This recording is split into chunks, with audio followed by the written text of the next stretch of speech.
Tēnā koutou everyone. I just thought I'd do a just moment this morning on my walk, and when I look around this beautiful day, and I'm pleased that even though I'm in lockdown and it's not that much fun, I get to go out and walk out here, and this is what I see. And how lucky are we to live in such a beautiful, clean environment. Have a great day everyone. Ka kite ono. Kia ora everyone. I hope that you're having a wonderful first day during lockdown and that you're staying nice and safe at home in your bubbles. I am super excited today because I would like to set you all a really fun challenge. So this is a bit of a PE challenge mixed with technology as well, so you can get very creative. So this is just using materials inside your house, so you don't need to go anywhere. You can either play it outside on a nice beautiful day, so it's nice and sunny now, or you could play it inside if it's raining. So the challenge I'm going to set you is to create your own golf club, and then you're going to make your own golf course outside. So you might want to play it with your family or with one of your siblings, and you can get as creative as you want. So I'm going to show you some of the golf clubs that I made using some of the materials in my house. So this one I made a little bit stylish,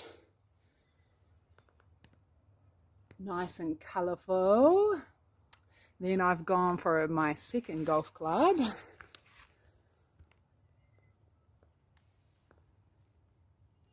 And my third one here, which it looks a little flimsy, so I don't know how well that one's going to go, using sponge and chopsticks and cardboard and tape. This one I've got a nappy white box, and then I also have just found a spare pole around the house. This one I have just made, I didn't add too much to it, but I've just decorated it to make it nice and colourful and creative. So you can use whatever materials you would like at home, as long as they're safe and your parents are okay with you using them as well. So just make sure you check before you use them. And then once you've created your super cool golf club, you will be able to set up your own golf course.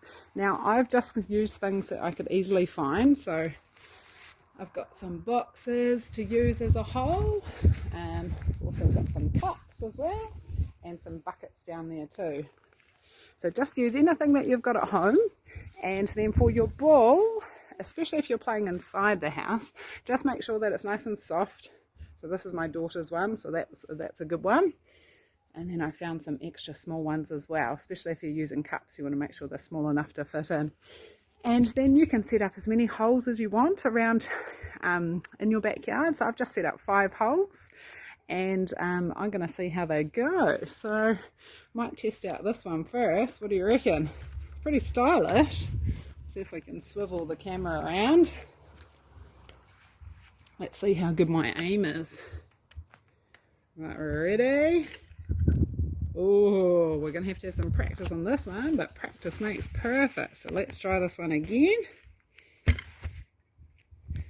Now that one didn't work so well, so I'm going to try one of my other golf clubs. Let's see. Let's try this one.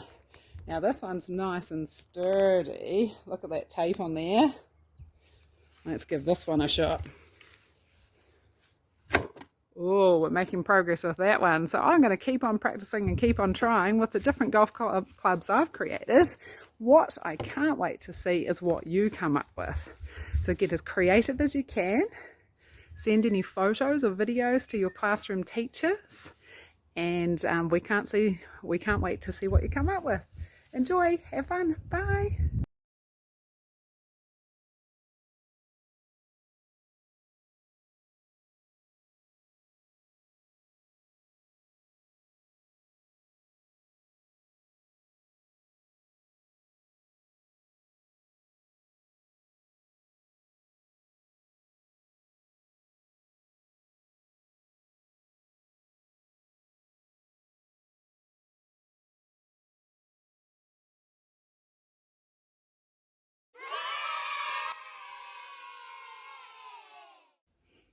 Hi everybody. Today I'm going to read to you a story called Pig the Monster by Aaron Blabey. Now, if anybody knows anything about me, they know I love pig books. And this is Aaron Blaby's latest release of Pig. And let's find out what adventures he's been up to. No trick or treaters. Please don't knock.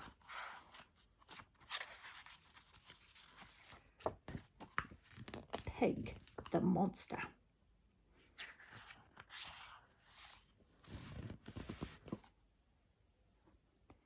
Pig was a pug, and I'm sorry to say, on Halloween night, he'd get carried away.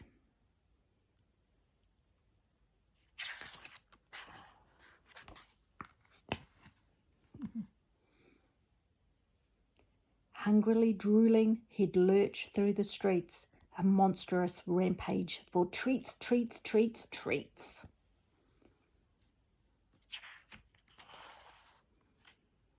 Treats, he would bellow, it's Frankenstein's pup. He'd grab a whole basket and snaffle it up. Treats, he would drawl, a zombified bumpkin, and if you resisted, he'd upturn your pumpkin. Take one handful. Please think of others. Everyone deserves treats. Yes, if you were stingy, well, Pig would be miffed, and then he'd be vengeful, and vengeance was swift. He'd egg your front door, an egg-hurling dragon, then set about fixing your little red wagon.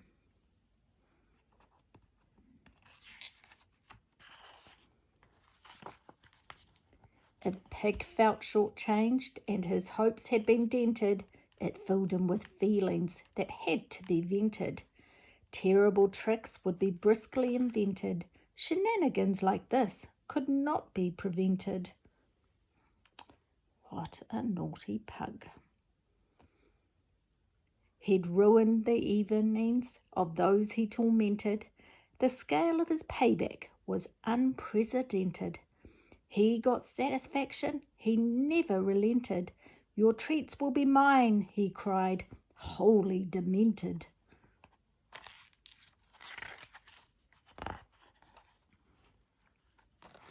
Wild in his triumph, the mummy unhinged, he laid out his plunder and frantically binged. Tearing through candy, a gluttonous goblin, he just didn't think about what he was gobbling. Dogs can't eat chocolate, cried someone quite clever. Dogs choke on chocolate. He's no fool, that Trevor. Pig spluttered foully. Oh, Wainer, don't nag. Then breathed in that chocolate and started to gag. Oh dear. Quick-thinking Trevor, that wonderful hound, he snatched up Pig's ankles and swung him around. With a whoosh and a whirl, he windmilled that lug, a fast-spinning dachshund, a chocolate-filled pug. And soon enough, all that sugary gloop was loosened up nicely, a warm chocolate soup. Watch out, cried Trev, but the crowd was dumbstruck as gallons of Halloween goo came. Oops, unstuck. Look at that. Crikey.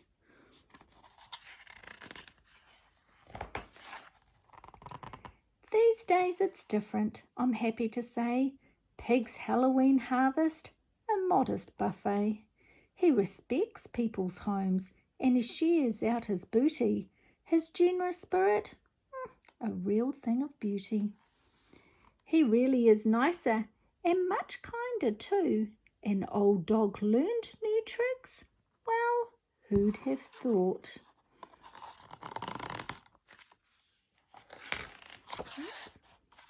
Boo! Well, that was Pig's latest adventures, and you too can see what he's been up to if you want to look at Pig the Monster online in YouTube. Ka kite, everyone.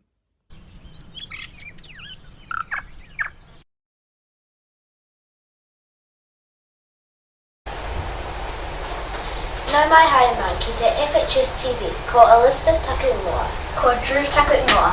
Welcome back to our Pupuki Tani for journey to have better protection for roto pupuki from pollution and misuse by petitioning the government to have it formally placed in the Hauraki Gulf Marine Park.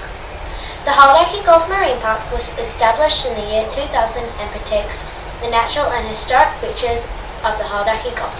It covers an area of more than 2.0 million hectares, and there are more than 50 islands within the park, many of which are public conservation lands managed by the Hauraki Gulf Forum. As Pupuki Tani found, we want the roto to have better protection from pollution and misuse by petitioning the government to have it placed in the protection of the Hauraki Gulf Marine Park. By placing roto pupuki in the protection of the Hauraki Gulf Marine Park, it will have the following benefits of the lake. 1. Greater protection and enhancement for the animals and environment. 2. Greater protection of the cultural and historic connections of people, communities, Māori in particular. 3. Better control over how industries such as recreation and sport companies, building companies, environmentalists and the local council use and impact on the health of the roto. And 4. Ensure that the people who use it for recreation and sport can do so in a healthy marine environment.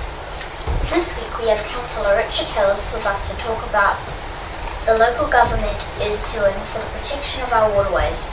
Give us advice on our petition and how we can work to improve the movie of this precious time out.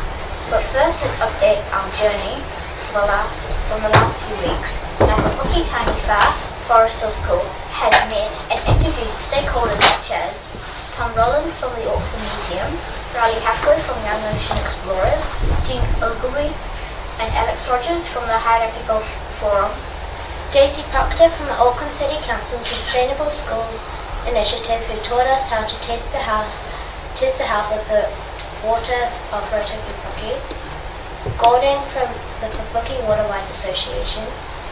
We spoke with NZ Lakes Organisation. Ranger Dan spoke with us about his job as a park ranger for the roto, and Simon Watts, the MP of the North Shore, agreed to sponsor our petition in Parliament. we have done petition presentations at the assemblies of Wairau and Takapuna Normal Intermediates and Milford, Sunnyside, Takapuna and Forest Hill Primaries. Our petition currently stands at 1,179 signatures. So our kaupapa now brings us to today's interview with Councillor Richard Hills.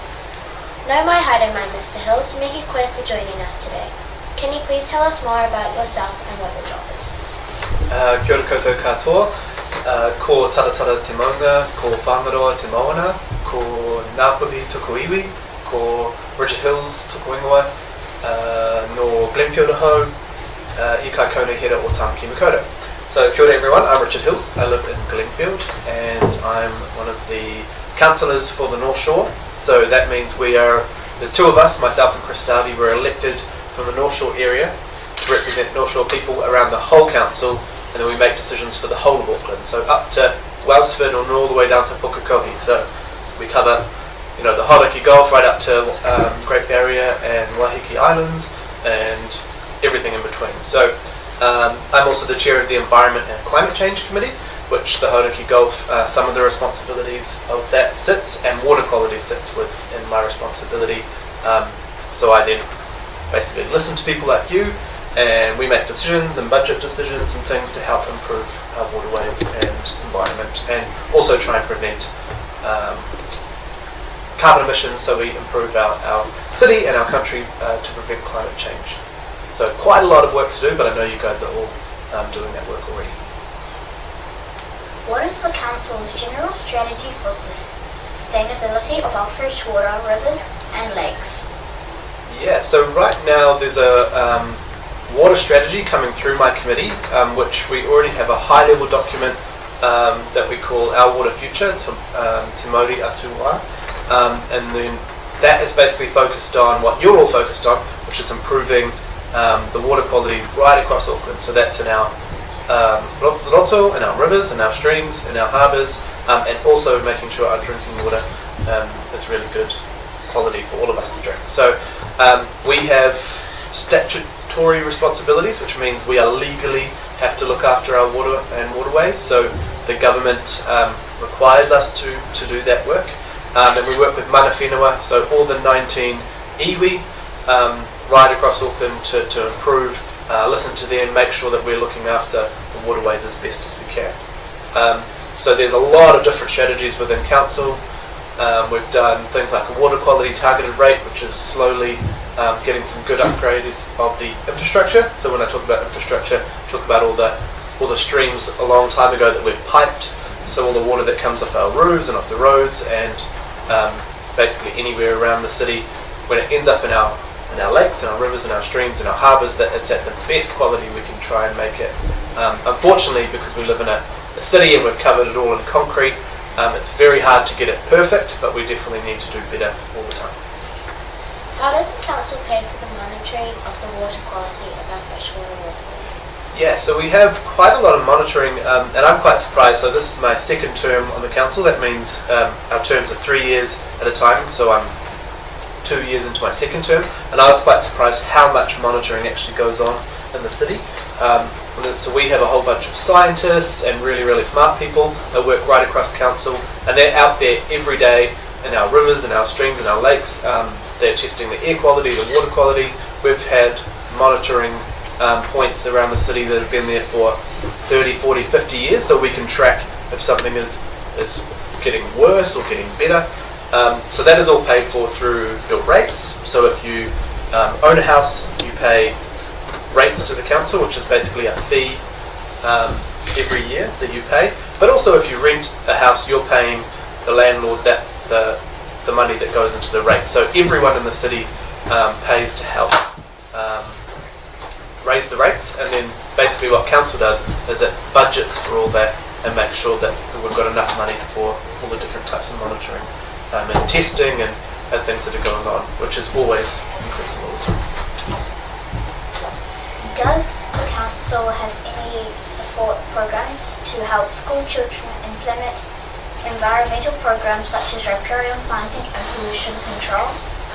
Yeah, we have different. So I see you had Daisy come and speak to you. She's from Council from Sustainable Schools, and we have a program called Y-Care, and we also have Enviro Schools. So you guys are in Enviro School? Yeah. And we have lots of other. So those are council. They work in partnership with schools or different community groups to make sure young people like you have access or abilities to do things. We also have our local board and council sponsor or give money to some groups like Kapatiki Project or Restoring Takarunga, or maybe the community trusts in the area. So they sometimes are doing volunteer work. So getting volunteers, no matter how young or how old you are, to help out with the planting, or maybe it's removing weeds or doing beach cleanup days.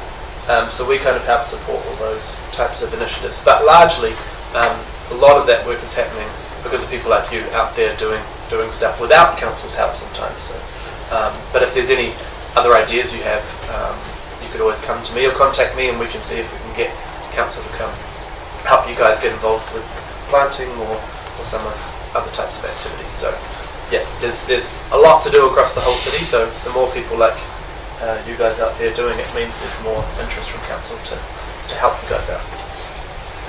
As we explained earlier, we have started a Puki Taniwha petition to have Project with Puki placed within the protection of the Hauraki Gulf Marine Park. Do you think that this is a good idea? Yeah, definitely. I had never really thought of it myself before I heard about your petition. It is definitely, people in council are definitely listening to the fact you guys are bringing up this idea. I think that in my mind I'd always considered really the Hauraki Gulf as the saltwater area, I guess, or the harbours, but I think it makes sense to start thinking about it wider. All the water from Rotopuki goes into the Hauraki Gulf, so it obviously makes sense to be thinking much wider than just the harbour and the Waitemata and everything that's surrounding the Hauraki Gulf. So I think, yeah, it's definitely a good idea, and I'm keen to see what the government think of of your idea when you present it to them, because it definitely means that we need to be connecting, and that is the way mana whenua think about water too. The mauri of the water is every drop, no matter where it comes from, is all connected. And so if you harming the water upstream or downstream or in our harbours, you're affecting all of the health of the water. So I think it's definitely an idea that should be considered. Our petition is gaining great momentum in the community. Can we rely on your signature for the Pupuki Taniwha initiative, please? Yes, definitely. I'll definitely sign your petition. So I'm going to sign it now.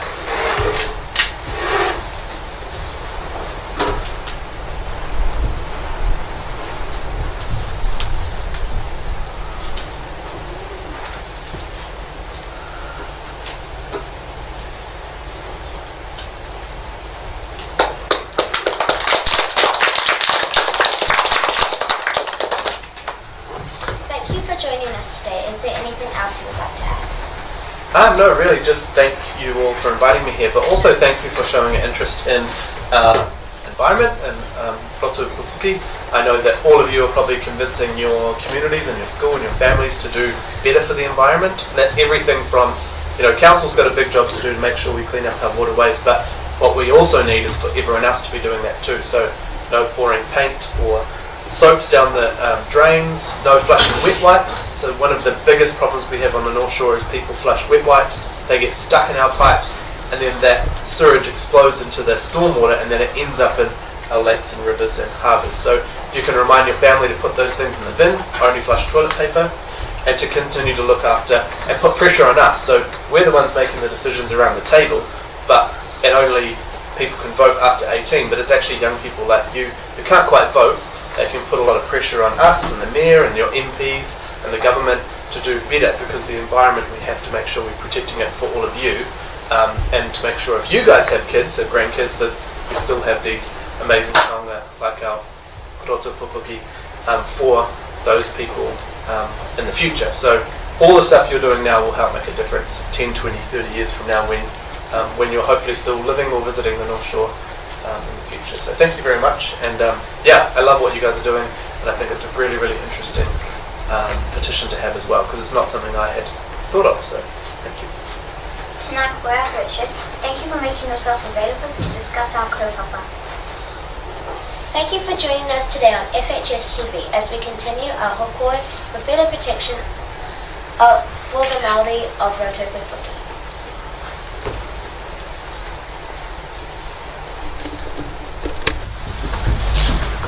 Okay. Tēnara koutou katoa taru whaps. Utaina mai ngā waka o te motu, oia mai a ki uta, ki te tako tōranga, e ki naku e ki rangi e, tēnara koutou katoa.